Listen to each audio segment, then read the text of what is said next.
என்ன பழி வாங்கணும் தானே என்கிட்ட வேற ஒரு ப்ராஜெக்ட் ஃபைல கொடுத்து படிக்க சொல்லிட்டு இப்போ வேற ஒரு ப்ராஜெக்ட பத்தி பிரசன்டேஷன் கொடுத்திருக்கீங்க. நீங்க இப்படி பழி வாங்க நினைப்பீங்கன்னு நான் நினைக்கவே இல்ல. ஏங்க அவசரப்பட்டு வார்த்தையை விடுறீங்க? என்ன எப்பவுமே தப்பா தான் புரிஞ்சுப்பீங்களா? இல்ல சார், இப்பதான் நான் உங்களை கரெக்டா புரிஞ்சிருக்கேன். என்ன கொஞ்சம் பேச விடுறீங்களா? நான் கொடுத்த ப்ராஜெக்டோட டீடைல்ஸ் வேற, நீங்க ப்ரிப்பேர் பண்ணிட்டு வந்திருக்க ப்ராஜெக்ட் பிரசன்டேஷன் வேற. அதை இங்க பிரசன்ட் பண்ணியிருந்தா எல்லாமே தப்பா இருக்கும்.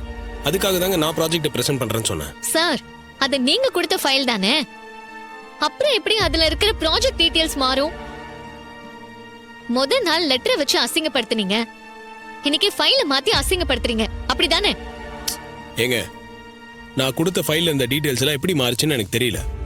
எங்கேயோ தப்பு நடந்திருக்குங்க. சார், தப்பு எல்லாம் நீங்க பண்ணிட்டு வேற யாரோ பண்ண மாதிரி சொல்லாதீங்க. ஏங்க, நான் தான் பண்ணலன்னு சொல்றேன்ல. இதை யார் பண்ணாங்கன்னு தாங்க நம்ம கண்டுபிடிக்கணும். இன்றே டவுன்லோட் செய்து உங்கள் ஃபேவரட் ஷோக்களை என்ஜாய் பண்ணுங்க.